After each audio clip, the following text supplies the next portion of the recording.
पिंजर येथील मानवसेवा आपत्ती व्यवस्थापन फाउंडेशनच्या संत गाडगेबाबा आपत्कालीन शोध व बचाव पथकाची अशी ही कल्पकता 10च मिनिटात मृतदेह शोधून बाहेर काढून दिला। वाशिम जिल्ह्यातील कारंजा लाड तालुक्यातील कारंजा शहराला लागूनच असलेल्या किनी रोकडे येथील रहिवाशी नारायण गुलाबराव रोकडे वय 65 वर्ष हे बराच उशीर झाला तरी घरी परतले नव्हते। तेव्हापासून घरच्यांनी शोध घेतला असता गावातीलच विहिरीजवळ त्यांचे वॉकर आणि विडी बंबल दिसून आले।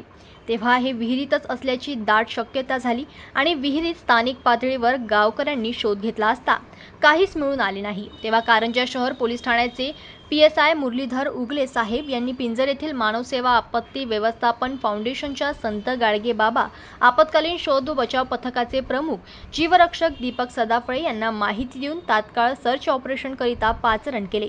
लगेचच दीपक सदाफळे हे आपले सहकारी मयूर सळेदार, मयूर कळसकार, निलेश खंडारे, विकास संदाशिव यांच्यासह शोध बचाव साहित्य घेऊन किनी रोकडे येथे पोहोचताच 10च मिनिटात 50 फूट खोल पाण्यातून मृतदेह शोधून बाहेर काढून दिला।